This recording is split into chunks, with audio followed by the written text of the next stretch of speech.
Good evening. How are we doing? Excellent. Welcome to what's probably going to be an educational conversation and presentation. We have a very special guest tonight, which we'll introduce here just in a second. So my name's Dave Green. I'm one of the owners here at CJM Wealth Advisors. I see some familiar faces, some new faces. You probably recognize some of the CJM team members around, so if you didn't get a chance to say hello before the presentation, please do so after. And as a team, just real quick, and I know this is Dr. Eisenberg's night, but just real quick, you hire us as your planner and partner for guidance and research, maybe some hand-holding. But tonight, and in general, I think what we do as planners is try to promote education and empowerment. And that's really what tonight is about, is to keep you informed so that you can continue to make some good financial decisions.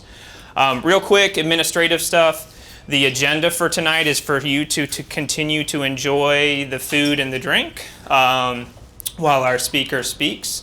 Apparently he's very entertaining. And then we'll do I think Dr. Eisenberg will speak for about 45 minutes, then some Q&A. So get your questions ready. And then we'll wrap it up and let you enjoy the rest of your evening. Let's see, what else? What did I need to... So I guess... Oh, we are videotaping, if you didn't know. So we are going to try to get this up on a link for those who couldn't attend, who might also enjoy the presentation material and Dr. Eisenberg's words. So let's introduce the man. Dr. Elliot Eisenberg is our guest tonight. He is a nationally acclaimed economist and public speaker, specializing in making economics relevant, educational, and get this, fun. Really? We shall see. Dr. Eisenberg got his bachelor's in economics in McGill University in Montreal. Then got both a master's and PH.D. in public administration at Syracuse University. He's smart. He knows his stuff. He's been published in many articles. He's been featured in Bloomberg and Fortune and Forbes. He's been on the cable news networks. So again, I think you will find this a very informative presentation. He is the bow tie economist for reasons that should be apparent, and is the chief economist for his consulting firm called Graphs and Laughs. So here we go. You ready? Dr. Elliot Eisenberg. I want to begin by saying the next 15 months or so, maybe 18, I don't know, whatever, a year and a half or so, should be really good. We may fall off a precipice after that, I don't know. We'll talk about that, why we may or may not and what the issues are. But the next while should be the best economic growth we've had, bar none, period, since the end of the recession in the middle of 2009. So we should have something close to 3% GDP growth. So sit back, relax, and enjoy it. Because I don't know how long it'll last, I don't know what's going to come next, and it hasn't been that spectacular. GDP growth has not been spectacular heretofore. Stock market behavior is a whole separate thing, and we can talk a little bit about that, but that's not my expertise. But so really, this is good. Now, why am I happy? This is important also. Don't just take my word for it. Why am I happy? I'm happy because when you look at the GDP equation, which we've all had, you had a crappy high school class or a rotten college class, they taught you that GDP is the sum of all goods and services made in the world, in the US or whatever, and it's composed of four parts. C, household consumption, I, corporate investment, G, government spending, and net exports. And what we have right now is a relatively unusual situation where we have strong C, that's household consumption. It's being driven by job growth, which has been solid. 2 million, 2.1 million jobs a year. Wage growth is going up too, so we're all getting a pay raise and we're having more people work, and that's juicing C. Fine, good, next. Next comes I. I is corporate investment. It was already starting to do pretty well last year because of tight labor markets and oil prices and good exports, a weak dollar, and so on. And those tendencies have continued. Unemployment is now lower. Tax policies are yet more favorable for firms to invest because depreciation schedules are easier. They can expense lots of things now that they had to depreciate before. Unemployment's 4.1. I mean, these are reasons why oil prices are higher than they were. The dollar's weakened. I mean, this should lead to a relatively strong amount of corporate investment. And we'll talk about what this means for GDP and labor productivity and wages and so on. But that means I is going to be strong and is already decent, and C is strong. When you have strong C and strong I, and unemployment is at 4.1 as a result, you don't have strong G. G is government spending. There's no need to have strong government spending because you've already got an economy that's running pretty close to full capacity. Again, unemployment is low, commodity prices are starting to go up, and so on and so forth. If you have fiscal stimulus when you've got already a good economy, this creates some inflationary tendencies, right? So the fear is, will the Fed raise rates more quickly than they have to and sort of dampen down our fiscal stimulus with contractionary monetary? We'll talk about that. I don't think there's much to worry about here, but this is unusual. When you have these two strong to get the strong third component's rare. It's only happened twice in the last 50 years. It happened late in Reagan in '86 when there was tax reform. There was some stimulus going on there and huge budget deficits because of defense ramp-up spending and so on. And Lyndon Johnson in the late 60s with Vietnam. Okay, under Lyndon Johnson, this ended up very badly with very high rates of inflation.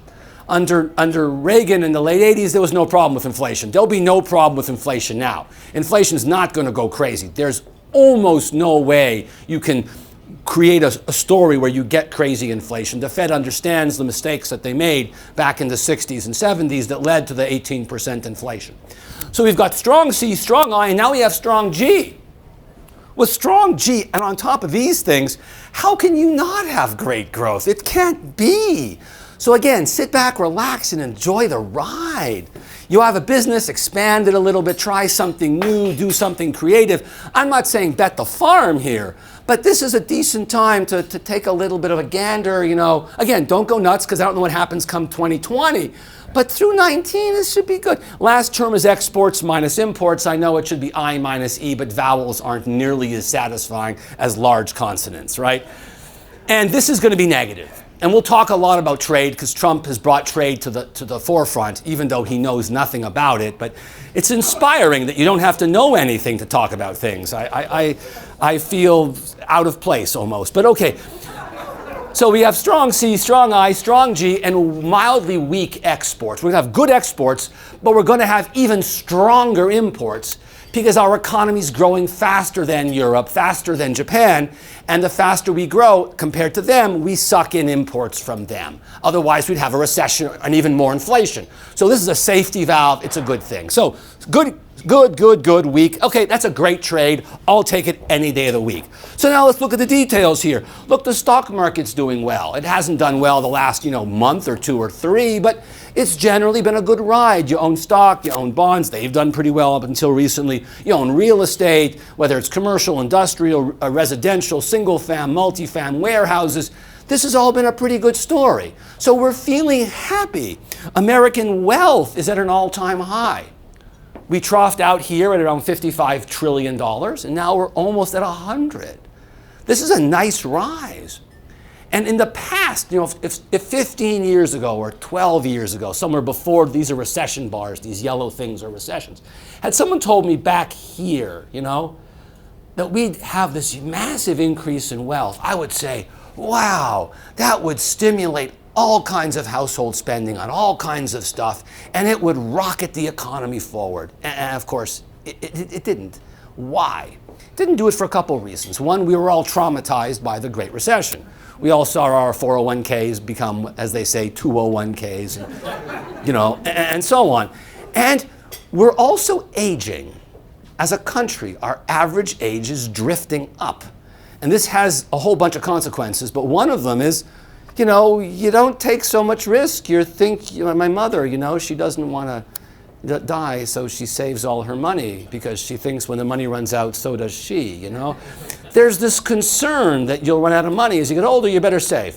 When you're young, yeah, whatever, you know, life goes on, the party continues.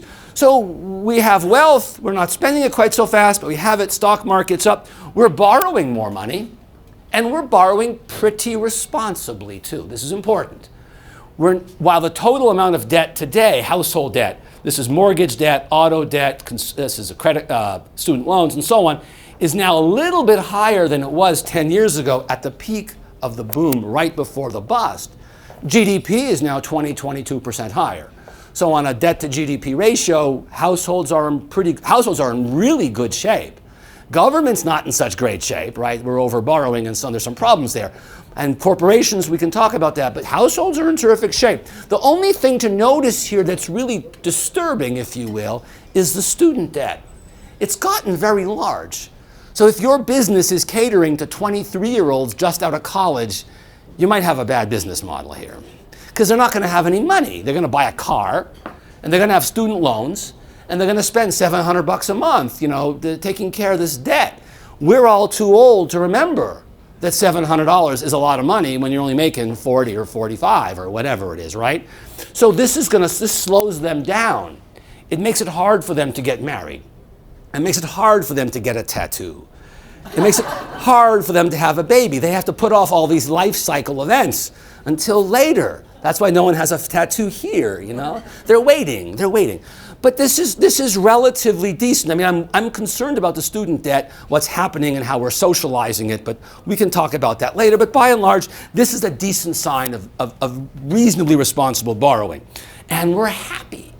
We've come through this trauma of the Great Recession of 2008 and the first half of 9. And look, I mean, this is Bloomberg put this out, but there's the University of Michigan puts out data, the Conference Board puts out data. It's all the same. It's all really happy. We're in this happy place. I mean, the labor numbers came out today, first-time claims for unemployment. They were the single lowest week since December 12th, 1969. That's 50 years. That's why people are happy. Everyone knows you can get a job. Anybody who wants a job can get a job. You know, even dumb people like you, Mario, you know, who have no skills and no looks, obviously. Right. You know, at least you have hair. Okay, I noticed. You know, if you can... No, I'll let it go. Otherwise, you know, maybe.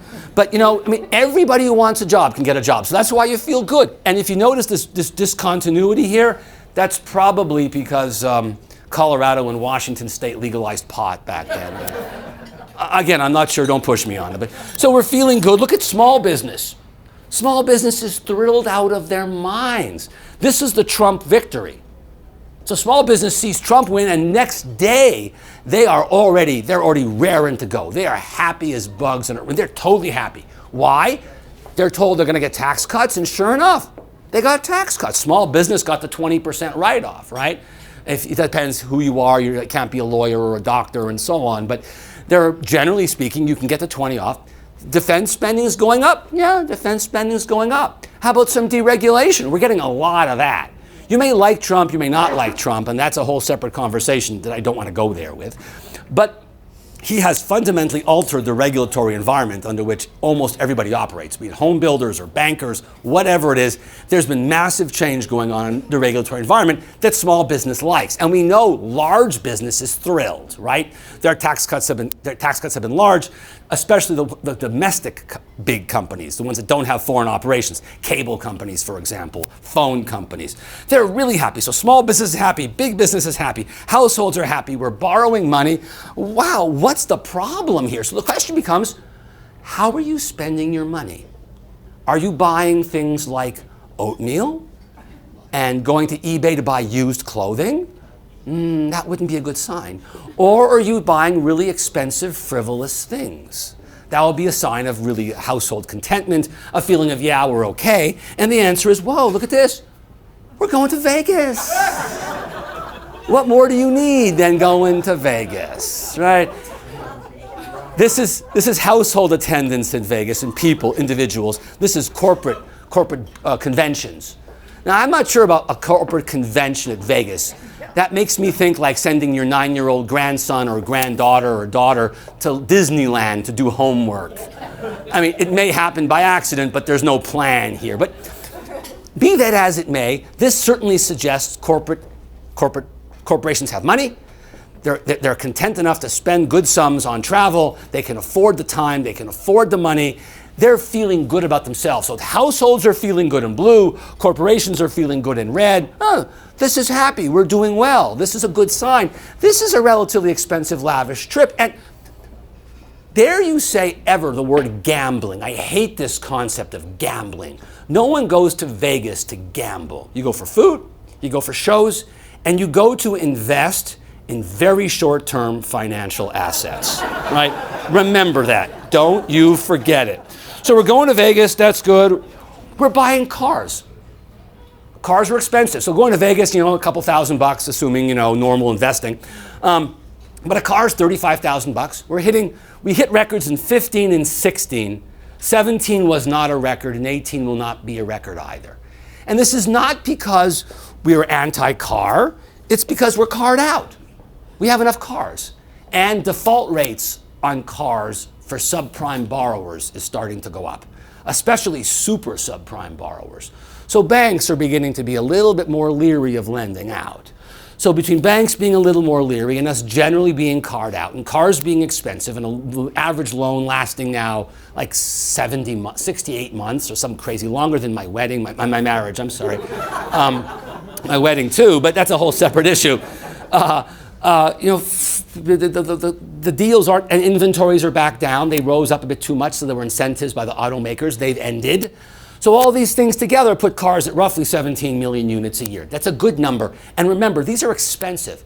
Only a third of the cars that are sold now are cars. They're all now SUVs. We're richer, we're bigger. We have bigger houses, we drive bigger cars, and we have bigger waistlines. That's what America is. So we're going to Vegas, we're buying cars, we're also fixing up our houses. So Vegas is a couple thou, cars 10 times as much, it's 30 thou. Oh, home improvement, it's 50, 60, 100, pretty easy. Putting a deck is $30,000. A kitchen rehab is 60, right? You put them together, you get a pool or an extra floor. And this is being driven by a couple factors. One, interest rates are low, so you can get a cheap home equity line of credit, right? Which is still, by the way, deductible if the structure against which you borrow is the structure upon which the improvements are made. There has to be this nexus. It's up to $100,000, but you can still deduct the HELOC interest, and that one situation only. So people have lots of home equity because house prices are going up, nothing to buy, right? And then there's people like me who there's nothing to buy.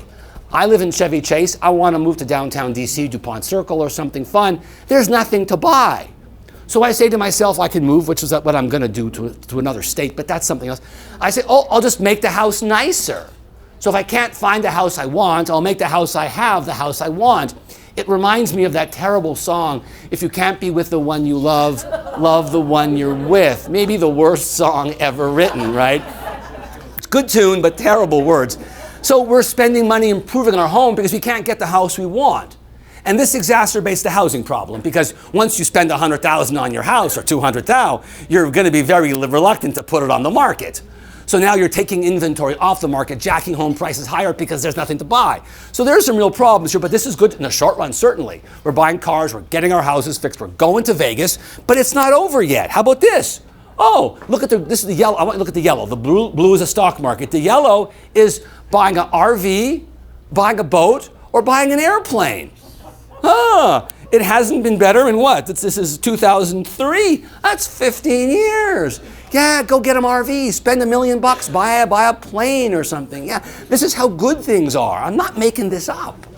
We're feeling pretty good about it. The poor are feeling good, the middle class are feeling good, the rich are feeling good. We all show it in different ways, but there's generally, households are happy. Look at this last one. Oh, how about buying a $500,000 racehorse?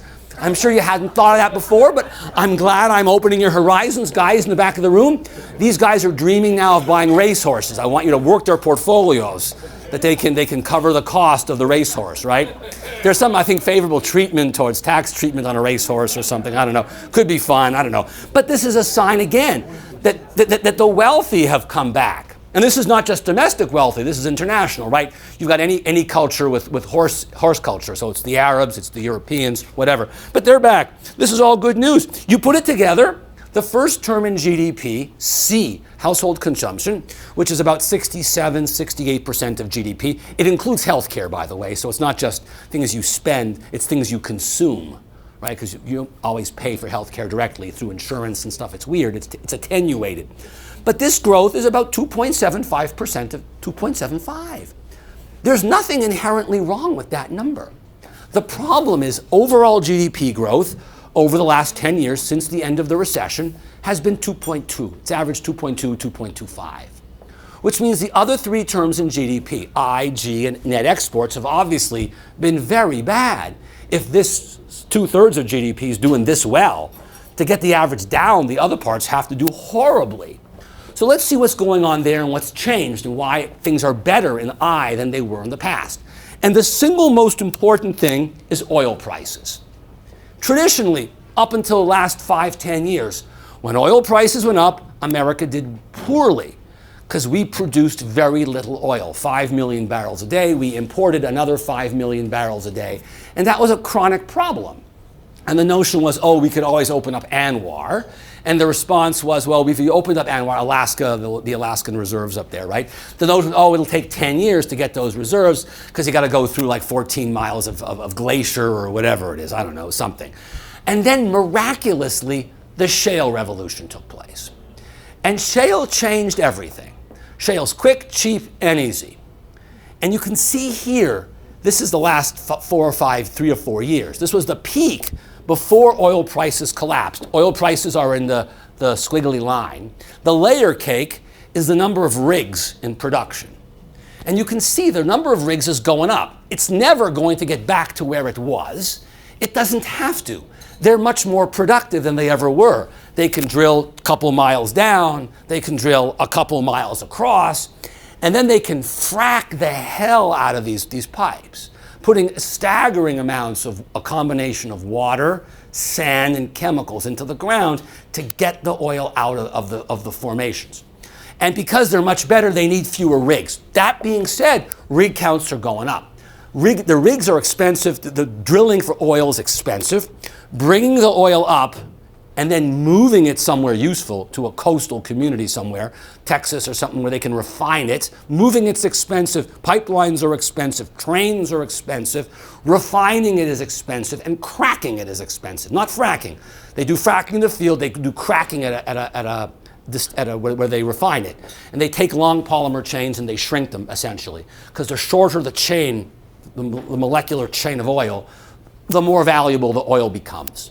And you distill it, but you also, if you crack it first, you can get better outcomes through distillation. This all costs a lot of money. So this is interesting. Again, 5 years ago, 10 years ago, had we talked about oil prices, rising oil prices were unambiguously bad. Now it's much more complex because America is now the second largest producer of oil in the world. We surpassed Saudi Arabia, and by the end of the year, we'll probably surpass Russia. So now when prices rise, the guys in the patch are really happy. We as consumers aren't so happy, but they're thrilled. So there's this teeter-totter or seesaw, if you will, that's much less clear. The economy can limp forward doing fine, thank you, with us happy and them miserable, or them happy and us miserable. At the price we're at now, 70, 65, 70 bucks a barrel for West Texas Intermediate crude, American oil, that's fine. Everybody's happy enough. We're not so high that we're complaining, and they're not so low that they're unhappy. Everybody's happy. If it gets 10 bucks higher, I begin to get a little nervous on the consumer side, but these guys they'll be going out like gangbusters. So oil prices are up. Corporate profits are deliriously good. I'm not sure they get a lot better than they are now. This last was Q4 17. Forget about it. That was a result of tax reform. And because taxes changed a whole bunch of things, firms showed, in some cases, big net operating losses and weird stuff that they just threw the kitchen sink in their December Q4 profit numbers. But this year, so far, everyone's making lots of money. They're making, in some cases, not some cases, oh, nice to know you. I hope I didn't insult you. I'm too cold over there. Oh, you want a coat? I'll give you my jacket. Okay, good. There's a tablecloth you could always, Okay. I'm trying to be helpful, really, Corporate profits are up 15, 16%. So corporations are happy, they have retained earnings, this is a good situation. It hasn't moved stock prices because the stock price, I think, already had these baked in once we knew tax reform was going to come in December. They already did their Zoom, so now we're PE ratios are dribbling down a bit. But corporations have money, oil prices are up, manufacturers are ecstatic. This is how happy, this is different measures, ISM numbers, Fed measures, Philadelphia and New York measures, it doesn't matter. They're all up here very high. The last time they were relatively high for this long was here 7 or 8 years ago. And the last time they were higher than this was really here 14 years ago. So manufacturers have gone from being in a recession to being in the spectacularly happy phase because the dollar has collapsed on them. They rationalized their firms down here, right? They got rid of the bad workers, bought some machinery, rearranged their stuff, rationalized everything, got their profit margins better, and so on. And then the dollar collapses, and then they're ready for bear. So they're ecstatic that they're only 10, 12% of the economy. So when they go down like this, you look back historically, 20 years ago they go down, you get a recession. Okay, it's a big down, but recession. Here it's a recession, of course. But here, not a recession, because they're too small. No, we don't make anything anymore. We're a post-manufacturing society. We spend all our money now on, this, right? This is where I spend like $300 a month on my friggin' phone. Yeah, okay, And then it's Amazon, and it's Netflix, and Hulu, and whatever. They're happy, but they're not the whole economy. The bigger part is services, and look at them. They're also super happy. The blue is what I care about here. It's like hockey. The blue line matters, not the red. This is really good. So services are happy, manufacturers are happy, small businesses happy, big businesses happy, households are happy. We're borrowing money. I'm not making it up. So what do you get? You get this. This is investment in equipment, not plant. It's hard to measure really beautifully plant, but you can measure really well equipment. As you can see, it's all equipment minus defense and airplanes. Because airplanes bounce around, airplanes are bought for a whole bunch of reasons, and foreigners buy airplanes and so on. So look at this graph. This is incredible. This is the dollar strengthening, and oil prices collapsing, manufacturing going to hell, and then it all reverses. So there's investment now in equipment, and there's obviously knock-on investment in plant. Not quite as much, but there's investment in plant too. So firms are investing. This is stupendously good because it increases GDP in the short run. We're buying stuff, intellectual property, whatever it is we're buying, things, equipment, computers, whatever. And it raises worker productivity, which we're going to come back to in a few slides. So keep this in mind. But worker productivity has been weak. This raises it. If the tax cuts that Trump has passed through Congress, if it leads to firms investing in plant and equipment, it will be great for the economy because we're beginning to run out of productive capacity here. We're running out of workers. We're going to bump up out of capacity of factories. We're not there yet, but we're going to get there. If we invest in this is supply side growth. We can have more growth without inflation if we invest in plant and equipment. By contrast, as shareholders, you really want dividends increased. You want share buybacks, right? You want mergers and acquisition activity. That's what's going to drive share prices. So that's somewhat in conflict with investment in plant and equipment. So they're both important, and I'm not saying one's better than the other in many ways, but for GDP purposes and for keeping inflation under control, we need more plant and equipment. This is a big question of how this tax cut will work out. It remains to be seen. Now, let's talk about G, government spending, the third term in GDP, and by far the most interesting given where we are in the business cycle. As I mentioned earlier, we're late in the cycle, right? Unemployment is low, C is really good, corporate investment should be fine this year, being egged on by tax cuts and so on. And now suddenly we have a lot of G. Well, how much G do we have? We have two types of G. We have blue G, federal tax cut. That's the tax cuts that came in December. And then there was the spending increases that came in February. I had a great quote. So this was the red part, is the tax cut, spending increases. So I heard it was either Schumer, so that's Senate Minority Leader, or Mitch McConnell, Senate Majority Leader. One of these geniuses said something like, oh, this was a really difficult bill and it was a real compromise and we all had to really struggle to make it work. Let me get it straight. The Republicans got $75 billion a year on defense spending for 2 years. The Democrats got like $70 billion for non-defense discretionary, and they agreed to finance it with bonds. Wow! No tax increases. That was hard, guys. Yeah, taking one for the team, right? Huh. So this was irresponsible. The tax cut was irresponsible to begin with. It should have been a revenue neutral tax cut, not tax cut, revenue neutral tax change, because we're late in the cycle. I'll show you some graphs that'll make you cry in about 20 seconds. You don't need it. Unemployment's 4.1. I mean, I don't know what business you're in, but you're in some business. You make pizza. I don't know, whatever you do, right? And then you want to hire more workers to make more pizza because everyone's got 20 more bucks in their pocket. But you can't hire anybody because there's no one to hire. So you jack your prices up, right? I mean, that's what you're going to do instead. So you get some inflation. So there's two things. One, you put these together. There was also some hurricane relief of $100 billion. Okay, that I'm okay with helping Texas and Florida and Puerto Rico. They need electricity there, for God's sake. You put it together, you get pretty stimulative outcome. You're getting, I'd say, 0.5 point of GDP, roughly. There are a whole bunch of different measures, blah, blah, blah, you know. Everyone's got their own stuff. This is from Goldman. Yeah, whatever. We can live with whatever. But the point is, it's pretty strong, noticeable increase in GDP, but it ends in 2019. It's 2 years. That's why I can come up here and say, oh yeah, next 15, 18 months are going to be great.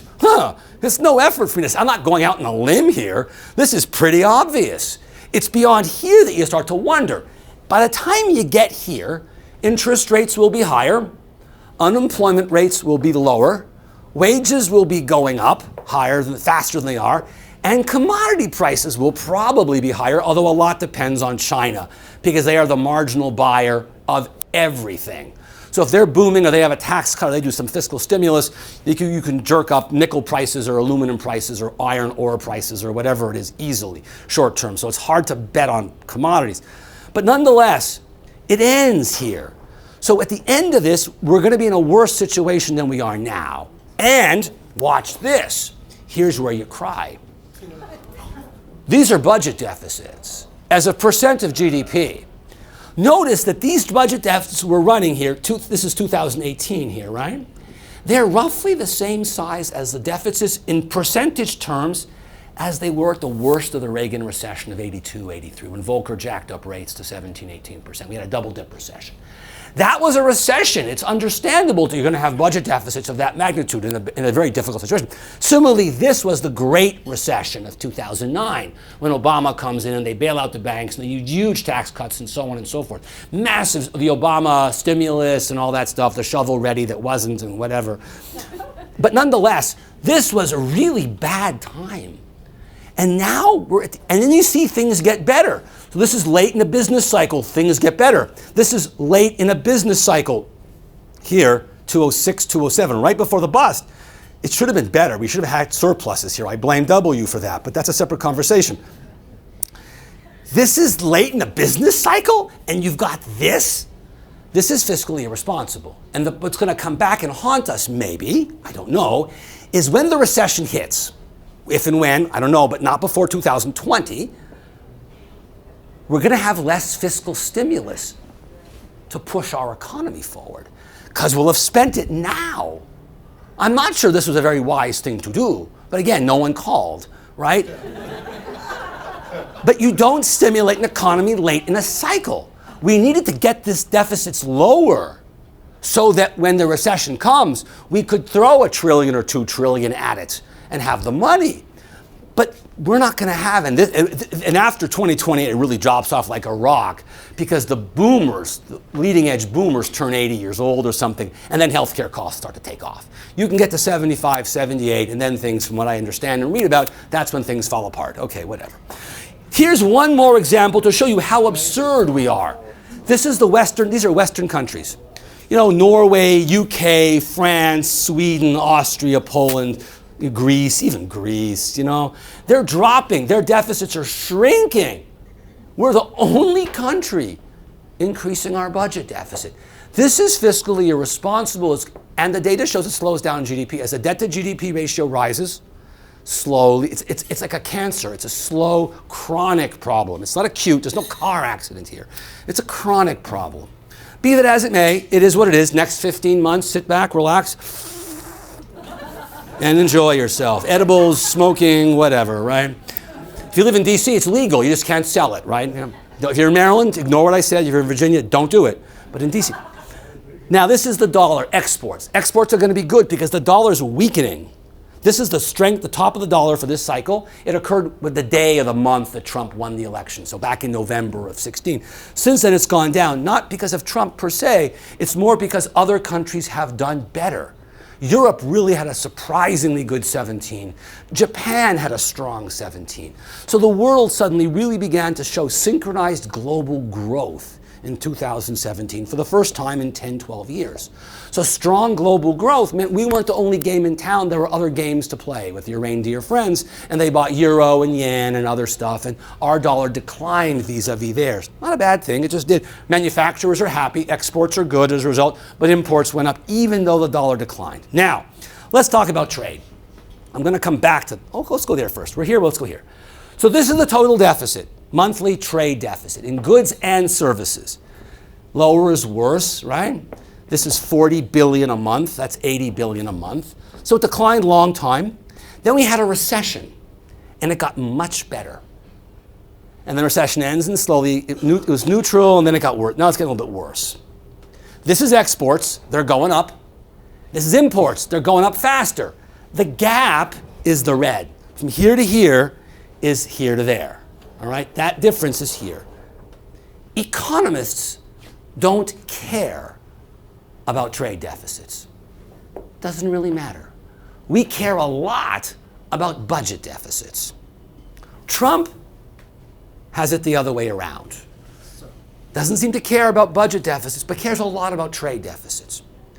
I'm going to show you how trade doesn't matter to trade deficits. They're not related.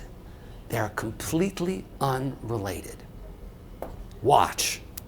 This is almost magic. All right, it's a little confusing, but bear with me. It's worth it. You'll tell your grandchildren about this one and your children. The total deficit's in blue. So the blue here is exactly the same as the red on the bottom, all right? Almost the same years, 98 to 18, and here it's 96. That isn't the point, but it got worse, the recession comes, it evens out, and then it gets worse of late. But the composition is interesting. Oil is in black. We discover all this fracking, then we allow exports of oil. We can export oil now. Suddenly the Congress let it happen, I don't know, 15, 16, whatever it was. And our trade deficit in oil goes from negative 30 to essentially zero. Wow, you would say, awesome, right? Yes. You'd say, yeah, it's going to lower our trade deficit because we're now going to export all this oil. And what happened? As our oil deficit declined, at the same time, our deficit in stuff gets much worse. And it completely cancels it out. Because the trade deficit has nothing to do with trade. The trade deficit has only to do with savings and investment. If we invest more than we save, we don't have enough money. We have to borrow. How do we borrow? As a country, ta-da, that's how you borrow. That's why the trade deficit shrank here, because suddenly we stopped spending and we increased our savings. It had nothing to do with trade. The Germans say we run a surplus because we make good cars. No, they make good cars and they run a surplus because they don't invest in anything. Their roads suck. Their bridges suck. And they don't seem to care. They're so obsessed with the trade, with a budget deficit, they're willing to forego infrastructure to have it. And the rest of Europe and the Americans say, rightfully so, invest more in infrastructure, invest more, and your trade deficit will get worse. Budget deficit, trade deficit will get worse. So Trump's obsession with trade, solving the trade deficit through trade, is impossible. It cannot be done. We can get our trade deficit with China down by 100 billion. Sure, they'll buy more bananas or something, or ginseng, or I don't know, something, which they just slapped a tax on, by the way. And it'll just go up with Malaysia or Indonesia instead, unless all of us change our savings and investment behavior. It has to do with us here changing our behavior fundamentally, and it goes away. Now, this said, Trump is absolutely right that China is a really evil character. And they've done everything they can to rig the game in their favor. And no country has ever bothered to fight them about it since they came into the WTO in 2000, roughly, end of Clinton or early W or something. And they've treated every country badly, and the fact that we're fighting them back is good. I'm not sure Trump is doing it the right way, but let's suppose he succeeds and they make a whole bunch of concessions and let us come in there and trade and all that stuff. That would unambiguously be good. But of course, it will not reduce our trade deficit because we will not have changed our patterns of savings and investment. So whenever Trump says anything about trade, unless he's knocking China, ignore it. He truly understands nothing. Absolutely nothing. And Peter Navarro, his economist, should be shot. But I digress. I don't have strong opinions, whatever. This is a perfect example of tariffs. Employment in the industries where Trump imposed the fees, 10% on aluminum, 25% on steel. These are the companies that use aluminum and steel. So here's a mill, right? And this is a car maker, an automaker. Benefit, cost. This is the problem. Every time you have a trade war with anybody and you impose a tariff on their stuff, you're lowering your own standard of living. Because you're making what you want to buy more expensive. Now you can buy, instead of buying a Chinese TV, we can buy an Indonesian TV or Malaysian TV. But we really wanted that Chinese TV. That was our preference. So it's like Xi Jinping and Trump are putting their fingers on the table right now. They're both putting their 10 fingers on. And there's a guy with a hatchet. And Trump says, cut off my pinky. And Xi Jinping says, cut off my pinky. And they're each going there hacking each other's hands off. That's what a trade war is. We're lowering our standard of living by taxing them. And they say, well, if you play stupid, we're ready to play stupid too. Well, we'll tax your stuff coming into our country. We'll chop off some of our fingers. Well, the question is, who has more strength? Who can withstand the pain more? China needs us in the long run more than we need them. I'm digressing here a little bit. I'm sorry. In the long run, we can beat them because they need us more than we need them. But in the short run, I don't think we can withstand the pain. Our system of government doesn't let us. We all go to Capitol Hill and yell and scream. And the pressure becomes unbearable and somebody relents. So can Trump overcome this domestic anger to play the long game? Maybe he can, and maybe he can't. But again, keep watching how many fingers these guys have left. Last but not least, the global recovery I talked about earlier.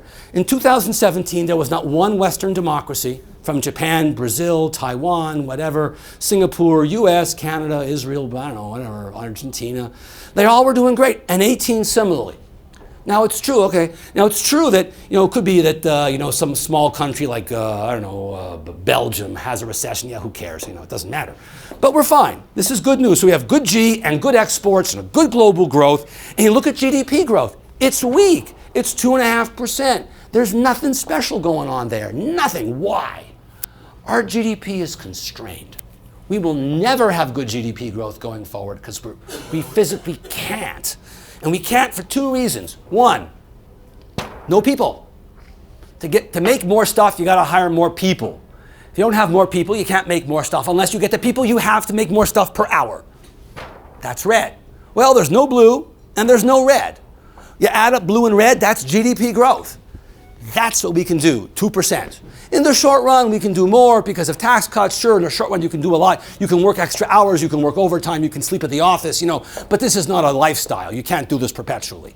So this is why we're going to revert back to this growth pattern come 2020, because the stimulus wears off and we're back at the population growth, labor force growth, and productivity growth.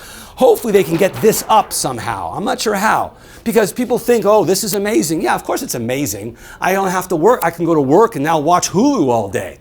I can go to work and buy all my Amazon purchases. Yeah, I can be on Facebook all day long. Really productive. Yeah, okay. Last but not least, the yield curve we're talking about, the yield curve inversion. So the yield curve looks like this, right? The yield curve says you borrow money for 1 year, 2 years, 3 years, 4 years, 5 years, 10 years. It costs 1%, 2%, 3%, 4%, 5%. The longer you borrow, the more you pay. There's all kinds of risk. Default risk, interest rate risk, whatever, right? Sometimes the yield curve inverts. Instead of looking up, it goes down. Whenever it goes down, the blue squiggle goes above the red bar. And whenever the blue squiggle goes above the red bar, in short order, you have a recession. Inversion, recession, inversion, recession. Lots of inversions. 2 recessions, inversion, recession, inversion. Oh, no inversion there. That's like 50 years ago, so who cares? No one was alive then. It doesn't matter. They're all dead. Okay, I'm alive then. Okay, I'm kidding. We're getting close, but we're not inverting. Will we invert? It's possible. I don't think we will. The Fed's cognizant of the fear that the markets have. Everyone's paying attention to this. The Fed doesn't want to lead us into an inversion here. It's possible they will. I don't think they want to. We can talk during Q&A about why the long-term rates are so low. It could be because people fundamentally know that we're not going to have great growth down the road because population growth and labor productivity growth stink. It could also be we think that the Fed's going to drive us into recession down the road because they're idiots. So, who knows? We'll see. Let's talk about labor markets. How are labor markets? You'd think they'd be really tight with 4.1% unemployment, and they are tight. Look at this. Job growth, 3 million jobs, now 2 million jobs. That's good job growth. This late in the business cycle. It's great job growth. And the only reason it can be as good as it is because the unemployment rate keeps dropping. Last year, the unemployment rate dropped 0.6%. That's how we got those extra people into work. Because population growth only gets you 1 million people a year. And we're getting 2 million. So we have to drive the unemployment rate down to get more people off the sofa. Kind of like getting you back to work, even though you don't know anything, right? So this unemployment rate of 4.1 is as low as it's been. That's the housing boom. That's the dot-com boom. We're not quite as low as the dot-com boom. By the end of the year, we'll get there. And if we get below 3.8, we'll be as low as we were here in the late 1960s. The late 1960s. First-time claims for unemployment in blue on that axis have been below 300,000 for 164 weeks. That just broke a record set back in the late 60s. So our labor markets are 20-year tight, 50-year tight. They're tight, right? How about this? This is, wrong direction, I'm sorry. How about, here we go. This is number of Americans who are unemployed per job available. So here you had 21 million Americans and 3 million jobs. That's 7. That's terrible. Look at it now. It's 1 to 1. It's lower today than it was here at the dot-com boom, housing boom, and as low as it was in the dot-com boom. There are, for example, 5 million unemployed Americans, and there are 5 million job openings. That's 1 to 1. That's friggin' full employment, right? Of course, they don't have any skills, and they can't pass a drug test, but minor problems. So labor markets are tight. GDP is doing as good as it can do. How about wages? You'd think wages should be awesome, right? They should be going up because unemployment's so low, right? Right? You'd be wrong. Why are you wrong? This is first wage growth. So it's been pretty flat for the last couple of years at about 2.6. Not terrible, but inflation's going up. This is real wages aren't that great. But part of it's demographic. Again, I'll pick on you, Mario. You're retiring, on the verge of retirement, you're making $1 million a year, you own racehorses and an airplane, all that stuff, and you're being replaced by you just finished college, you're 22 years old, and you're starting your career and you're making $50,000. Well, we're taking him off at $1 million and putting you on at $50,000. That lowers average wages just mechanically, right? So if you clean that up, the 2.6 goes to, 3.2 or something, right? It's better, but not great, and not going up much. So you fix demographic problems, they're not going up much. What's going on? Why aren't wages higher? They should be higher. Well, here's a bunch of reasons. One, unions. There are no unions left. In the past, the 70s, wages went up, inflation was up. They had escalation clauses in union contracts. And a lot of the country was unionized, so the non-unionized guys got the benefit of the unionized guys, and our wages all went up. But now, no one's going on strike. Forget it. Unions have nothing. No mojo. Next, we're all driving Ubers. And you may not know this, but you cannot get rich driving an Uber. You can make 40,000, but that's really about it, I think. Maybe 50 if you work hard. And the thing is, these people they're considered employed. Maybe unemployment has to go lower until those guys leave the Uber and get a real job. So maybe there's more slack in the labor force, and therefore wages don't have to be so high. So it's partly the gig economy. We're getting older. And the king of oldness, Japan. They're like really, really old. Average age is like 86 or something. Right? Their population's shrinking. But older you get, the less vibrant your economy, the weaker the inflation is. It's the way it is. We can talk later about it. And what else? There's more. There's labor productivity. This is more labor productivity, more wage growth. Perfect. And now we're stuck here. No wage growth. Because no productivity. No productivity growth. Nothing. So you're making pizzas and you want to give them more money. You can't because they don't make it. They make 10 pizzas this year and 10.004 pizzas the next year. And you go, yeah, forget about it, right? You make 11, you can get a 10% pay raise and it isn't even inflationary. Why is this going on? Because miserable, stinking firms aren't investing in plant and equipment. Blue. Plant and equipment investment has shrunk. Forget the other stuff. That's mergers and acquisitions, share buybacks, and M&A and so on. It's gone down, down, down, down, down, down, down, and now is at a very low level for the last 10, 15 years. Hopefully tax cuts get it back up. We have better labor productivity and so on. So it's kind of weak. But the Fed's nervous. Why? The Fed says, look, as unemployment gets lower, traditionally, wages go up. Now the curve is very flat, the Phillips curve they call this. But the Fed's nervous. Maybe we get low enough, wages take off like a rocket. Well, I don't know, could happen. There's also international supply chains keeping wages down, right? And there's Amazon, these monopolies, Google. We're investing much less in these sectors of the economy because of these monopoly behemoths, which are not good for us in the long run, but that's a whole separate conversation. How about inflation? You think there'd be all kinds of inflation? It's starting to happen. We're starting to see inflation. Not a lot, but we're starting. This is core inflation, no food and energy in red, and that's headline in blue, including food and energy. We ignore food and energy because food and energy just bounce around. Avian flu, a bumper crop in Ukraine, just garbage stuff like that that's meaningless in the long run. But core's going up. Now core went up here, yeah I know, but now we're late in the cycle. Wages are going up, commodity prices are higher, we're running out of workers. This is exactly what you expect this late in a business cycle. This is CPI. The Fed looks at PCE, personal consumption expenditures, and look, they're going up too. So, and I could show you 24 measures other of inflation. Sticky inflation, median inflation, yeah, it's all meaningless garbage. But they're all going up. So inflation's starting to begin to move. So what's the Fed going to do? Last but not least, to show you that I think this inflation is real, blue is how fast our economy can grow under optimal conditions. Good job growth, low inflation. And we have a recession, the gap gets big because productivity goes to hell, a lot of workers lose their job, and so on. And then slowly we catch up. Oh, now we're there. Maybe we're even above it. It means we're working more than 9 hours a day. The shifts are going 24/7. This is not sustainable. That's why this suggests this inflation we're starting to see is real. It's real. And the Fed's going to move. So what's the Fed going to do? The Fed doesn't see a lot of inflation out there, a little, doesn't see much wage inflation, but is concerned. They're raising rates. They don't want to get behind the curve. They don't want to get ahead of the curve either, because they'll drive us into recession and maybe invert the yield curve along the way. So the answer is obvious. The higher the Fed chairman, the higher the interest rate. That's interest rates. Short people, low rates. super giant, he's 6'8", really high interest rates. I'm not making it up, people. This is fact. It's fact. This is economic fact. So he was a mistake. We needed literally someone 5 feet tall.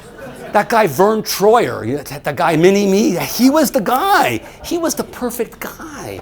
Anyways, this is what happens to rates. And it's not a very interesting story, oddly enough. It's not. Fed funds is right now between 1.5 and 1 3/4. It's low. They've been raising it up every 3 months by a quarter point pretty much for the last year and a half. I think by the end of the year we get 2 more hikes, each of 25 basis points. Maybe we get 3. That's like the big parlor game. Wow. Who cares? Unless you're a hedge fund guy, with a lot of straddle and options and puts and calls, you don't care. 2, maybe 3, and the following year 3 more. So 2 and 3, or 3 and 3, and that's it. We're talking 6 increases. That gets us to the end of 19. We're in the longest recovery in history. What happens the year after? Who knows? Assuming we don't go into recession, unemployment's now 3.3, right? Remarkably low, and they raise rates a little more. This is optimistic. This will be like a 12-year recovery at that point. It could last that long, but I'm not so certain that it will. This is really a bit of a stretch. It doesn't mean it can't, because commodity prices aren't terribly high, inflation won't be out of control because they'll be raising rates and so on. But we're out of workers. We're literally out of workers at this point, so things don't grow fast, right? But I just don't see interest rates going up. This is 30-year treasuries not going up much either, because as they raise these short-term rates, they make this less likely, because this is dependent a lot on inflation and real GDP growth, which are both going to be anemic. Let's now talk a little bit about housing, and then we'll put it to bed. The big thing about, because we all own houses, we all care about our house, right? What's going on? House prices are going up like crazy, right? Every year, 3-4%, and out west even more. Why? Single-fam construction stinks. That's the problem. Builders don't build enough single-fam. We have enough multi-fam, we're fine. Not enough single-fam. We're at recessionary lows. 9 years almost out of the recession.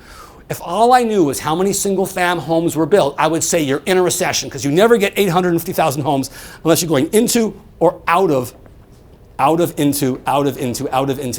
You get the idea. Into a recession. But I'm totally wrong. We're now 9 years into recovery, and we're still building no homes. We're underbuilt by probably 4 million homes. Why? Legal costs are super high. Getting entitled land is incredibly expensive. You're jacking up the price of building a home before you've done any building of a house or pouring a foundation, $20,000. I was in San Diego, cost of building a home there, land $300,000, $400,000, permit $125,000, $40,000, and you haven't even done anything to the land yet. That's crazy. So legal costs are high, land costs are high, there's no labor, and last but not least, input costs are going through the roof. I mean, we were building 50% more homes here than we are there. Trump imposed some tariffs too, but there's this weird stuff going on. Not enough mills out west in Oregon and Washington, British Columbia, whatever. There are foreigners buying our homes now more, Chinese especially. There are lots of them, but Canadians are doing their fair bit, Indians, Mexicans, and so on. So not enough homes, lots of foreign purchasers, legal costs are high, input costs are high, labor costs are high, and you end up with this. No inventory. No inventory. It's gone down year over year for 33 straight months. The peaks keep shrinking, the troughs keep shrinking.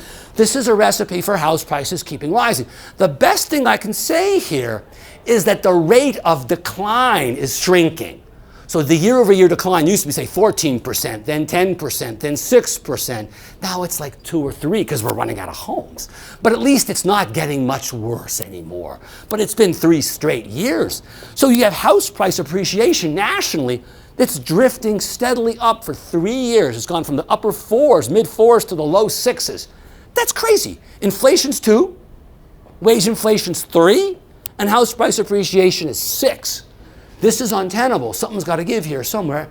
But yet, there's no repeat, no bubble. Unlike in 06 and 07, when the credit was just being, spigots were open for everybody, and that's how you could bid more for a price of a house. You could say, yeah, I make $12,000 a year and buy $1 million house somehow. I mean, it happened, So obviously there was some credit issues going on there. But now, FICO looks okay here. There's problems out there. We can talk about that during Q&A, bring it up. But there's no fundamental problem here. But you see no increase in sales. home sales are flat for a year and a half because there's nothing to buy. Doesn't matter where you live. Here, Pittsburgh, Los Angeles, Dallas, Omaha, Nebraska, Portland, Oregon. There's nothing to buy anywhere. The problems are the same. They're a little worse out west because immigration's a little better there and so on. But it's crazy. Last but not least, for future thinking about it, they need houses, and they're going to start entering home buying period right around here, 31, 32. There are lots of millennials. Focus on them. They matter. And at the same time, don't forget about the boomers. You can forget about people like me, Gen Xers, the valley of procreative death. I'm like right there. No one cares about us. We're just too damn old. And there's too few of us. But there's a lot of these, like a camel, a double-humped camel. I guess we're going this way, right? That's the head, right? There's a lot of them. They hold 3/4 of U.S. wealth. You've got to focus on them. Whatever your business plan is, don't ignore the boomers, even though they're relatively old. They got a lot of money, and they're going to live a long time. Let's look about local conditions. We'll wrap it up. This is, I don't know if you know where you live, but I put an arrow conveniently over the Maryland, Virginia. Notice how crappy where I live, the only recession state in the whole country. Don't go to Maryland. Don't go on the freeway. Don't email your friends. Don't go to Baltimore. Nothing. Don't go to Montgomery County. Nothing. Make them visit you. You may get sick.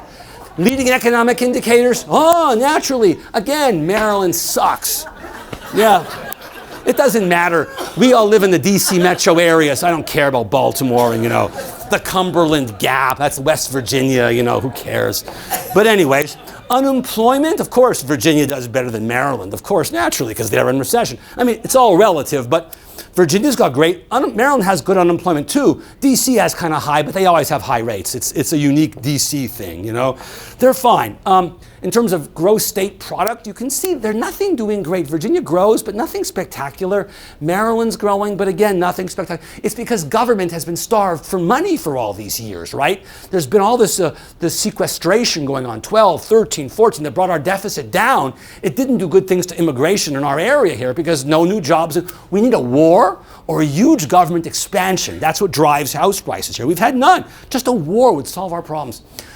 I digress. Unemployment rate. So DC always has high unemployment. This was the low unemployment rate for DC at pre-recession. Pre-recession. It was pretty high like it is now. So they're always high. And this is Loudoun County. And that's everything else. Falls Church, Fairfax, Alexandria City, county, village, town, whatever. Crazy rules in Virginia. But they're all below 4%. I mean, they're all super low. There's no one here to hire. Hard to get people to work, right? This is house price recovery. They're all good. Everything is fine. Montgomery's kind of weakish, I guess, right? Everything else is fine. They're all kind of recovering. There's, Loudoun County did poorly because they went up so much, and so on. You saw back here, Loudoun County back here had this huge unemployment levels, right? They were the weird story because they're outside, they were cheaper, and so on. Immigration. The last time either Maryland or Virginia had a reasonable amount of immigration, above 50%, was 2011. Because we were having lots of government deficits, lots of spending, wars, good stuff. Now it's peace, it's terrible, it's awful, we don't need this. So both of them have been shrinking in population. Maryland a little bit worse than Virginia, of course, a little better, but they're all below 50% because no one wants to live here. House prices are high and there's no jobs. I talk too much. First, whoa. Oh, thank you. Thank you, bring it on. Thank you. I love what I do, you can tell. You're a lovely audience and you're fun. You get more drinks to be even more fun. Kidding aside, cell number, email, website, Twitter handle, and my phone number, right? Don't call now, but you get the idea. I'm available. The economy's fine. Next 15 months, sit back, relax, and enjoy it. Labor markets are going to get tight, and that's the problem. That's really our fundamental problem. Population growth is weak. Labor force is going to be poor because just no people. And the Fed's going to raise rates as fast as they can, data permitting. They see inflation signs, they'll keep raising rates. They want to raise rates to calm the economy down because we could get into an inflationary spiral here. And they want to raise rates so that they can lower rates come the recession because we're not going to have fiscal policy to do much with because we're going to have these deficits that are too big already because we've blown the budget this year and next year for no good reason. But they're not going to go up much because they're not going to let inflation get bad. And GDP growth is going to be on the 2 to 2.2% range for the foreseeable future, with the exception of the next couple of years. So rates are up, but not high. Inflation will go up a little bit, but nothing really bad because they'll raise rates if they have to put it down. And the economy for the next while should be good. Beyond 2020, I'm not ready to say. It's just too far away and things change. And a nuclear war could really wreck our afternoon, you know.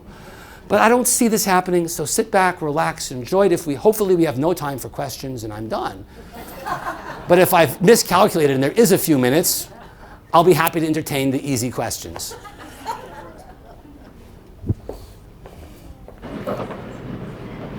One wild card might be immigration of talent into the country to fill jobs. I think in the past we've filled a lot of these jobs. I mean, look at the doctors. You know, most of them you have to learn another language to pronounce the name. So what I'm getting at is the immigration policy going to put a worse crimp on the employment shortage? Yes. Sure. I mean, and you can see it in two ways. You can see the number of immigrants coming in this year will be like 20,000 or 25,000. It'll be the lowest in like 50 years. One, if they actually get to throw out the DACAs, that's 800,000 people. That's 3 or 4 months of job growth, let alone the Hondurans and Nicaraguans on those temporary things, 50,000 here and 20,000 there. They're Americans in the sense that they speak English. My feelings here have changed. When I was 25 and I was a knee-jerk reactionary, I'd say throw the bastards out, right? But now I'm much different. Now it's we need them. They want to be here. They are Americans for all intent and purposes. Sometimes they cheated. DACAs did not cheat, obviously. They came in as kids. If we legalize them, they can get a bank account, they can buy a house, they can start a business, and our employment situation is so dire, we need them. Now, can we as a country get out of our own way on immigration debate? I'm afraid not. But economically, we need them. We need them currently, and we need them to pay our Social Security when we start running out of money in 20 years. It's an easy win. And the data, if you look at all the studies on immigration, there are a few that are negative. There are a few. But the vast majority show that within 6 to 7 years, they turn positive. You know, we're giving you a passport and you're giving us your life. It's generally a pretty good trade. So personally, I'm in favor, but we have to somehow get out of our own way and make it work. I don't know how to do that. But certainly these people who are here all these years illegally, you know, make some new status. I don't know, there's got to be a compromise they can get through the hill. But you're right on. I guess my question or counter to that is the guy I made fun of the whole time. after World War II, we look for skilled people to come to this country, not non-skilled people. The question today is, how many of these people are skilled versus non-skilled? So, if they're here for welfare, that doesn't help the deficit. It doesn't help any, particularly state and local, which already runs deficits. So, if STEM is the big thing, tell me about that. I don't see that in the immigrants. That doesn't mean all of them. And the Trump tax cut, everything I read says 68% will pay for itself. So you read what you read, I read what I read. Who makes it up? Well, I don't know. How do you know? What I'm just saying is, this is not, the law requires the budget to be 2020. That's the way it was set up. So I'm more optimistic than you. I think they will reach a compromise in 2020 on the budget, however that is. Will they curtail their spending? Never in my lifetime. Then they're going to have to raise taxes. No, they're not. But we'll see. Someone's got to give. All right, so let's go back. I can't remember all your comments here. In terms of the deficit, using dynamic scoring, which CBO now has to use, right? You'll get a third of it back. You think 2/3, they'll get a third. I will bet you a beer over the differential. In terms of STEM, yeah, certainly STEM is great, but we also need just guys like glazers and carpenters, for God's sake. We're out of everything because no Americans want these jobs. We need a lot of immigration. Now, how to get it, how to make it work, let's talk offline about this one. It's a heated discussion here. I don't want to inflame people, but economically we need. Politically, that's a whole separate story. I get that too. I understand the dichotomy here. Institutions, history, it all matters. Recently, the IMF raised their growth rates, so I think you're in a different place. Do you have a...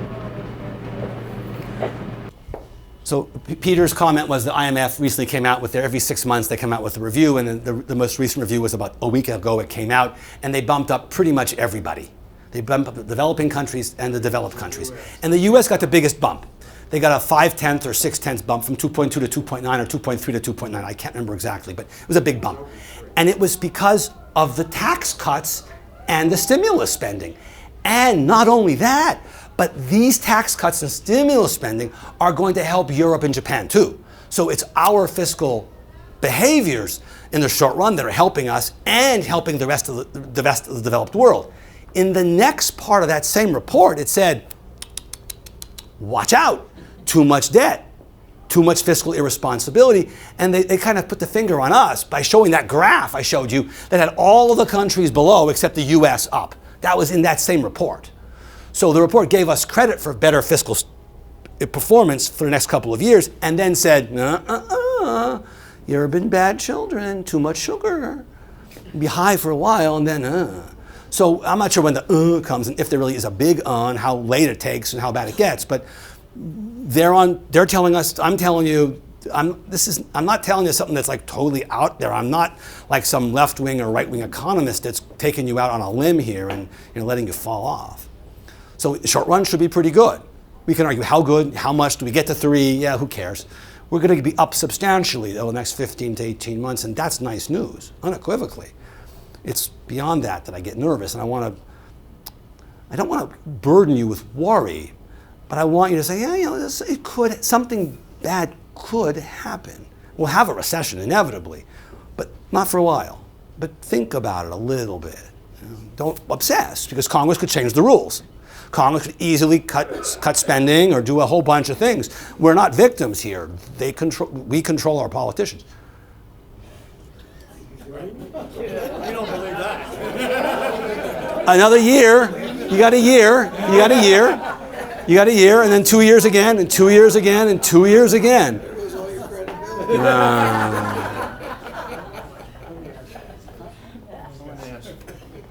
just want to ask you to comment. I think there's so much cash floating around from companies that it's not helping anybody except them. The tax cut certainly is a good chunk. Part of it was to bring that money back. It was lower taxes, so the firms invest in plant and equipment here and move from Europe or Japan or Canada or Mexico back here. Hopefully it happens. Hopefully they invest in plant and equipment. Hopefully this cash gets spent in some shape, way, or form, and it doesn't just sit in the treasury of Microsoft or Apple or whatever it is. Yeah, if it does some good, if they bring it back, it could do some real serious good to our economy with some supply side spending, right?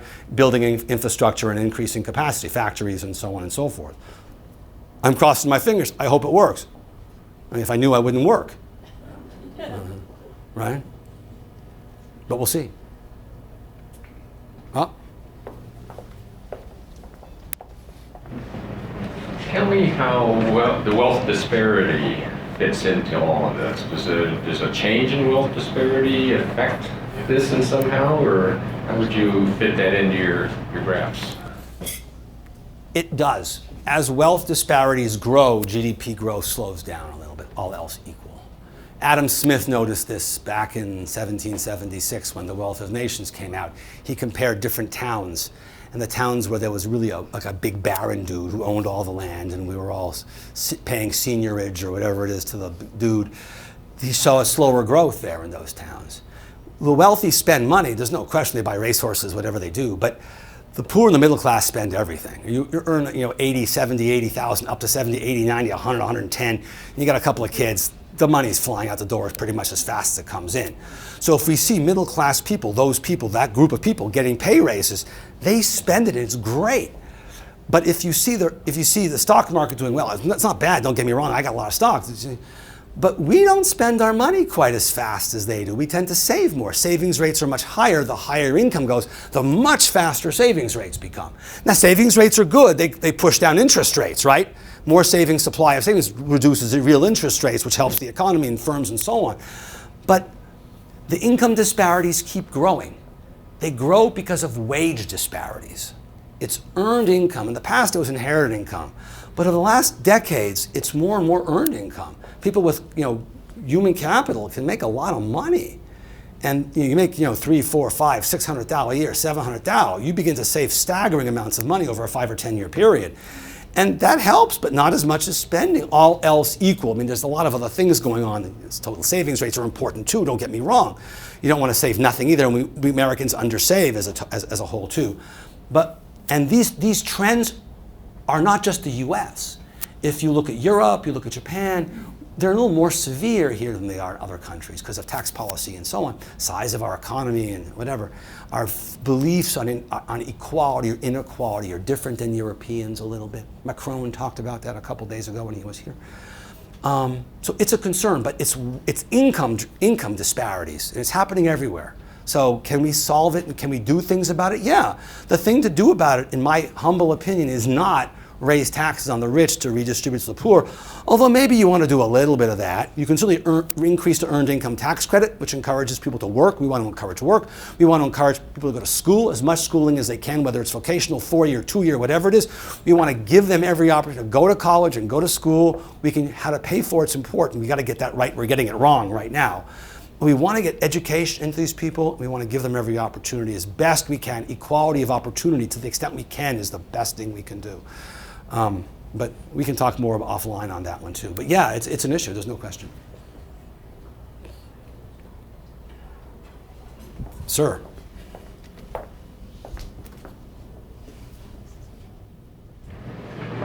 I think our educational system is screwed up. It seems like our high schools are trying to, their goal is that everybody goes to college. Now, when I was in high school, which was a while ago, we had general courses, we had industrial courses, we had courses of training guys with mechanics, plumbers, electricians, all that stuff. You won't find it in high schools.